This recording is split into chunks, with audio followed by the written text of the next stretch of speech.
मंत्री राणेंना कायदेशीर नोटीस, एका विशिष्ट समाजाला टार्गेट केल्याचा त्यांच्यावर आरोप। पुणे राज्यात पुन्हा एकदा महायुतीचे सरकार आले असून मुख्यमंत्री देवेंद्र फडणवीस झाले आहेत। त्यामुळे आता हिंदूचे सरकार सत्तेत आले असून आमचा बाप सागर बंगल्यावर बसला आहे। यामुळे हिरव्या सापांनो असे म्हणत मस्त व्यवसाय आणि बंदरे विकास मंत्री असलेल्या नितेश राणे यांनी अनेकदा एका विशिष्ट समाजाला टार्गेट केले आहे। त्यांच्या अशा वादग्रस्त वक्तव्याची आणि भाषणाची गेल्या अनेक दिवसांपासून राजकीय वर्तुळात चर्चा आहे।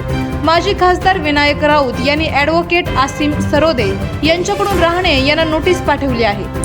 राणे मंत्रिपदाची शपथ घेतल्यानंतर एका विशिष्ट समुदायाला वारंवार लक्ष करीत आहेत। येणाऱ्या दिवसांमध्ये कुठलाही सरकारचा निधी असेल तो फक्त महायुतीच्याच कार्यकर्त्यांना भेटेल, बाकी कोणालाही भेटणार नाही असे त्यांनी म्हटले होते।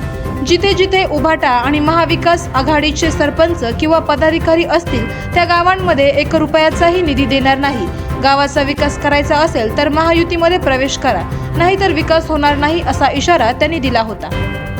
असा इशारा असो किंवा एखाद्या समाजाला टार्गेट करणे, आता ते अडचणीत येण्याची शक्यता वर्तवली जात आहे। राणे त्यांच्या अशा वक्तव्यावरून आता कायदेशीर नोटीस बजावण्यात आली आहे। या नोटीसमध्ये संविधानाच्या कलम 164(3) नुसार मंत्रिपदाची शपथ घेताना ज्या संविधानिक कर्तव्याचे पालन करणे त्यांना गरजेचे होते तसे त्यांनी केलेले दिसत नाही, असे म्हणणे आता वावगे ठरणार नाही। आवाज जनतेचा न्यूजसाठी प्रतिनिधी शेख शफीक मनियार।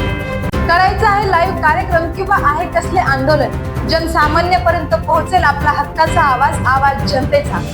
बातमी व जाहिरातीसाठी संपर्क करा स्क्रीनवर दिलेल्या नंबरवर।